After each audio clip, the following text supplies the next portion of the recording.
आदित्य आणि सायलीचं लग्न झालं तेव्हा सगळ्यांना वाटलं परफेक्ट जोडी. दोघेही शिक्षित, समजूतदार, हसतमुख.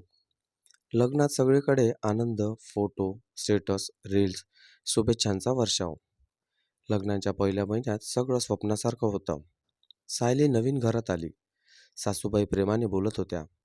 आदित्य तिच्यावर जीव ओतत होता आणि रात्री दोघं गच्चीत बसून भविष्याची स्वप्न रंगवायचे.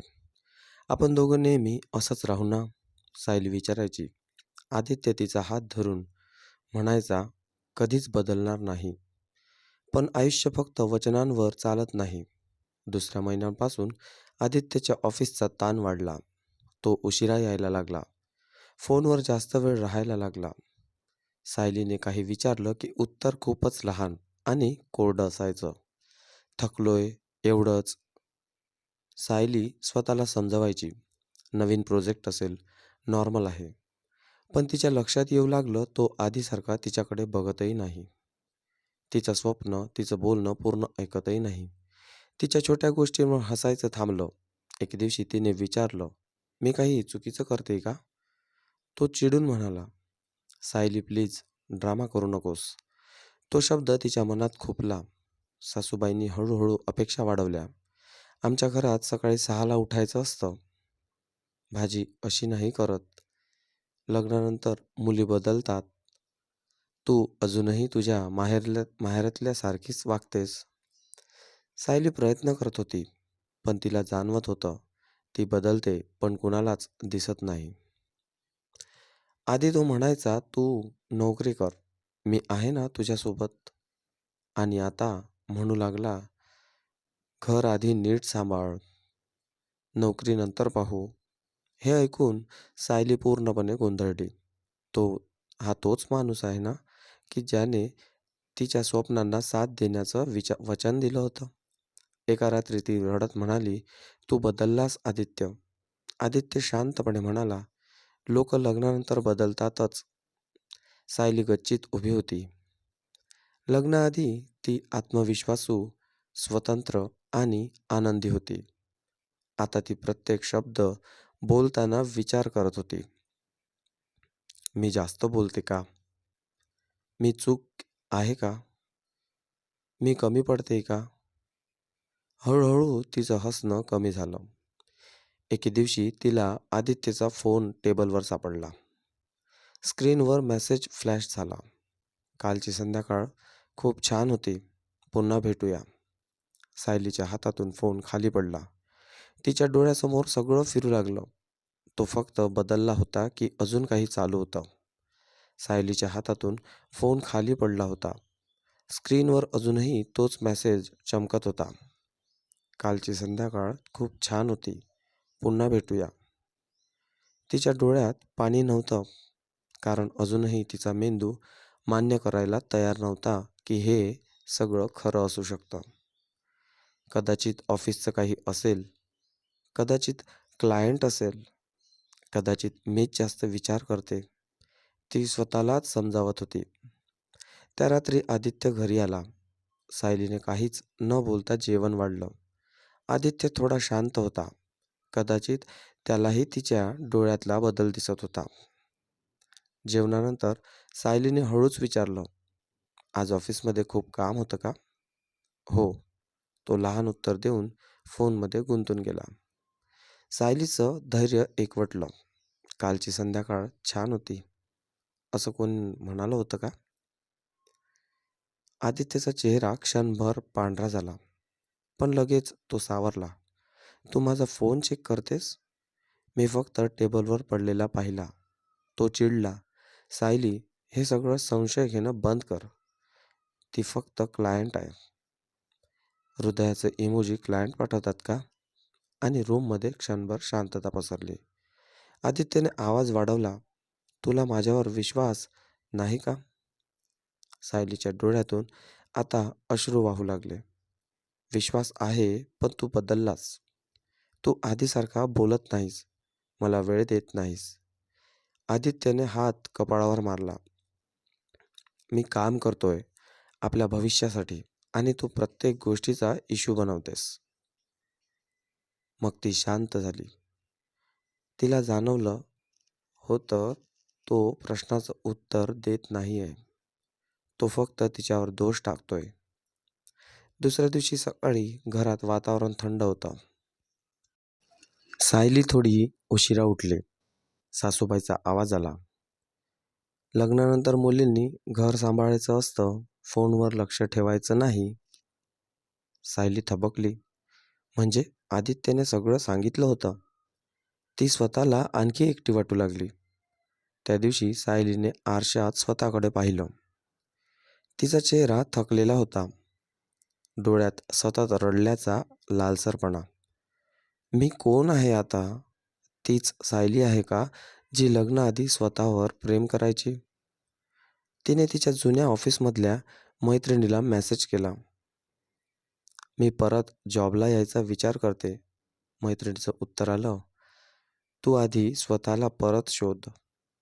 त्या रात्री संध्याकाळी सायलीने शांतपणे आदित्यला विचारलं, तू खरंच त्या मुलीला भेटलास का? तो काही सेकंद शांत राहिला. मग हळू आवाजात म्हणाला, हो, पण तसं काही नाही. सायलीच्या पायाखालची जमीन सरकली. मग काय आहे? आदित्यने डोळे चुकवले. ती मला समजून घेते. तो शब्द सायलीच्या हृदयावर थेट वार होता. म्हणजे मी नाही समजत तुला? तो काही बोलला नाही. त्या रात्री सायलीने रडून रडून डोळे सुजवले. पण सकाळी ती वेगळी होती. शांत, निर्णय घेतलेली. तिने आदित्यला सांगितलं, मी काही दिवस माहेरी जाते. तो म्हणाला, ड्रामा करू नकोस. ती हसली. ड्रामा नाही, स्वतःला वाचवते. ती बॅग पॅक करू लागली.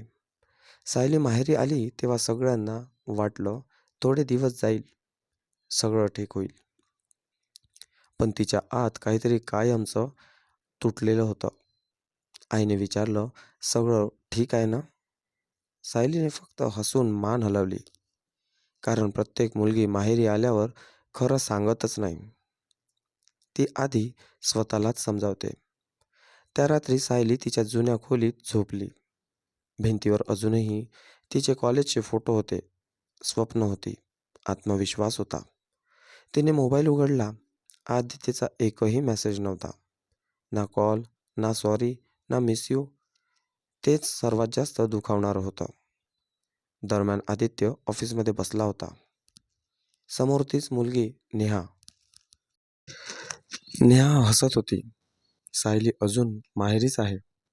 आदित्य थोडा अस्वस्थ झाला. हो, थोडं नाटक चालू आहे.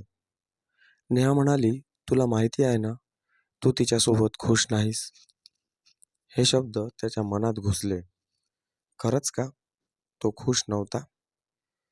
की त्याला फक्त नवीन लक्ष आवडत होतं? सायलीने ठरवलं, ती पळणार नाही. ती स्वतःला शोधणार. तिने जुन्या ऑफिसला कॉल केला. मी पुन्हा जॉईन करू शकते का? उत्तर आलं, तुझ्यासाठी नेहमी जागा आहे. त्या दिवशी अनेक दिवसांनी सायलीच्या चेहऱ्यावर खरं हास्य आलं. सायली जॉबला लागली हे समजल्यावर आदित्य चिडला. त्याने फोन केला. मला न विचारता निर्णय घेतलास? सायली शांत होती. माझ्या आयुष्याबद्दलचा निर्णय आहे. तुला घर सांभाळायचं आहे. ती म्हणाली, घर दोघांनी सांभाळायचं असतं. तो पहिल्यांदा गप्प झाला. एक दिवस सायली ऑफिसमधून बाहेर पडत होती. समोर आदित्य उभा होता. आपण बोलू शकतो का? ते दोघं कॅफेमध्ये बसले. आदित्यने खोल श्वास घेतला.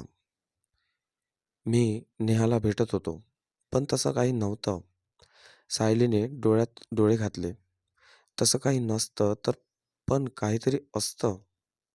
तो शांत झाला. मग अचानक म्हणाला, मला वाटतं मी स्वतःपासून पळत होतो. सायली थोडी चकित झाली. म्हणजे? लग्नानंतर जबाबदाऱ्या वाढल्या, अपेक्षा वाढल्या. मला वाटलं तू बदललीस, पण खरं तर मी बदललेलो. तो पुढे म्हणाला, नेहा फक्त एक पळवाट होती. सायलीच्या डोळ्यात पाणी आलं. पण यावेळी रागाचं नव्हतं, ते समजण्याचं होतं. सायलीने शांतपणे विचारलं, मग आता काय? आदित्य म्हणाला, मी तुला परत घेऊन जायला आलोय. ती काही क्षण शांत राहिली. मग म्हणाली, मी तुझ्यासोबत येईन, पण आता जुनी सायली नाही. तो चकित झाला. मी स्वतःला हरवणार नाही. सायली घरी परत आली. पण तिला एक गोष्ट माहिती नव्हती, ती नेहा अजूनही आदित्यच्या ऑफिसमध्येच होती. आणि नेहाच्या मनात आता वेगळाच प्लॅन सुरू झाला होता. कारण तिच्यासाठी हे फक्त पळवाट नव्हतं. ते एक खेळ होतं आणि ती हार मानणारी नव्हती.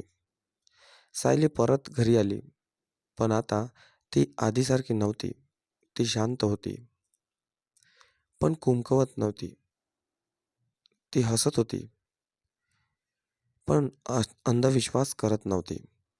सुरुवातीचे काही दिवस आदित्य खूप बदललेला दिसत होता. तो वेळेवर घरी यायचा, मोबाईल उघड्यावर ठेवायचा, सायलीशी नीट बोलायचा. सायली पाहत होती, तो खरंच बदललाय का? की फक्त परिस्थितीमुळे वागतोय?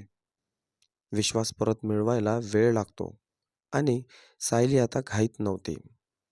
इकडे नेहाचा गेम सुरू झाला होता. ऑफिसमध्ये नेहा शांत नव्हती. तिला सवय होती लक्षाची. आदित्य अचानक दूर झाला होता. एक दिवस तिने मुद्दाम आदित्यच्या केबिनमध्ये जाऊन दरवाजा बंद केला आणि विचारलं की तू मला टाळतोस का? आदित्य शांत झाला आणि म्हणाला, नेहा, हे योग्य नाही. मला माझं घर वाचवायचं आहे. नेहाच्या चेहऱ्यावर स्मित आलं. घर वाचवायचं की स्वतःची इमेज? तो गप्प राहिला. नेहा पुढे म्हणाली, तुला वाटलं सायलीला सगळं माहीत नाही. मी तिला सांगितलं तर? आदित्य दचकला. काय सांगणार? ती हसली. जे खरं आहे ते. त्या संध्याकाळी सायलीला एक अनोळखी नंबरवरून मेसेज आला.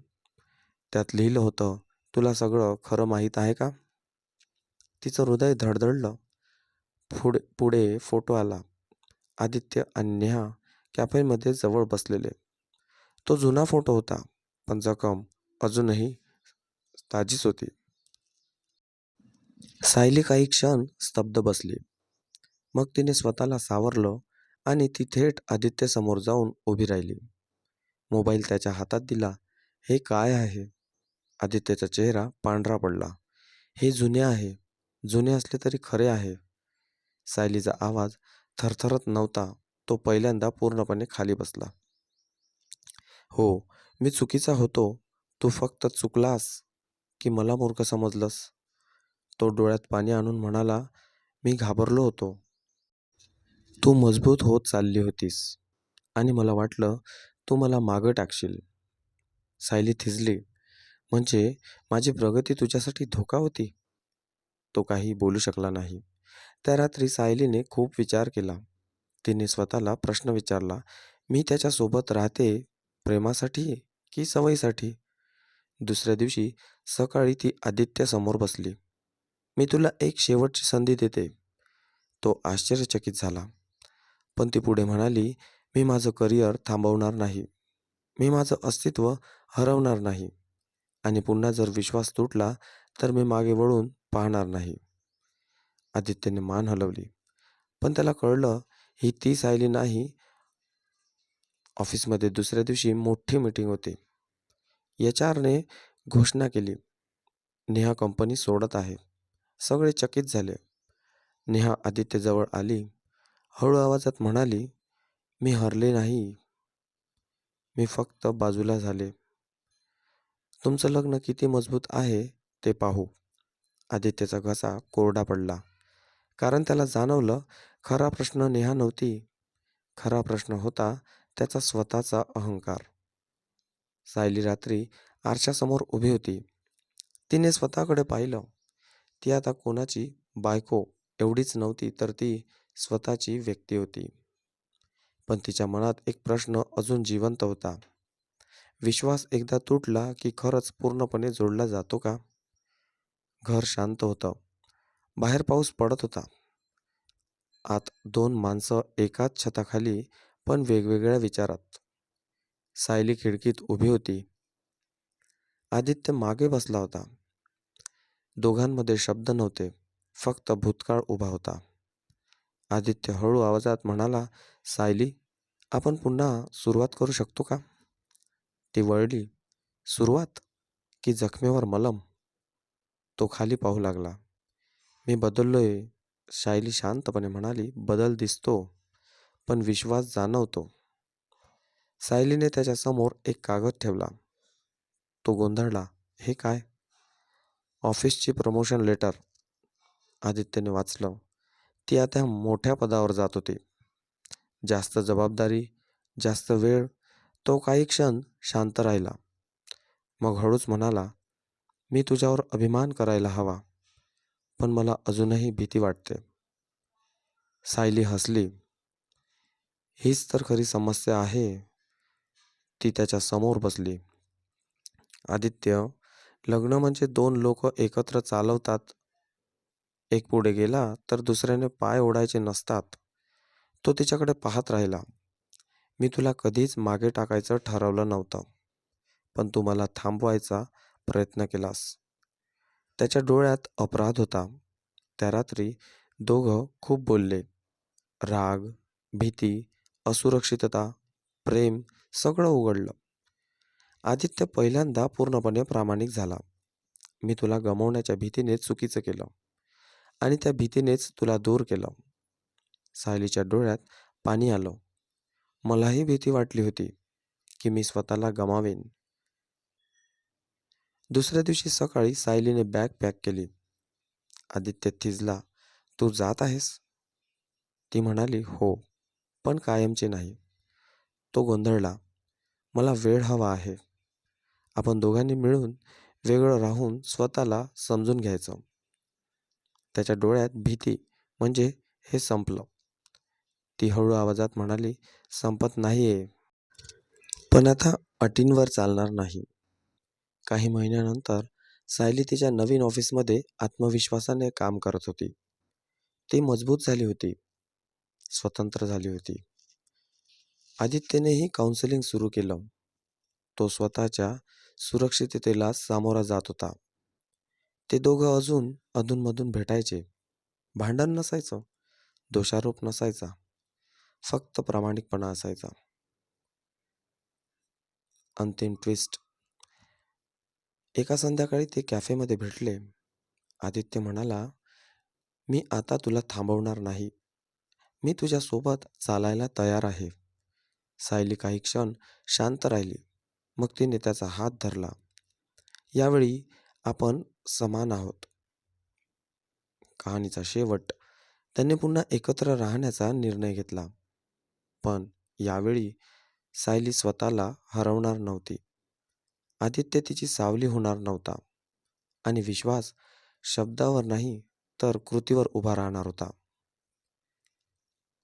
या गोष्टीचा खरा मेसेज म्हणजे लग्नानंतर बदल होतात, पण बदल चुकीचे नसतात. चुकीचं असतं ते स्वतःला हरवणं आणि समोरच्याला कमी समजणं. प्रेम पुरेसं असतं जर त्यात समानता, आदर आणि प्रामाणिकपणा असेल तर.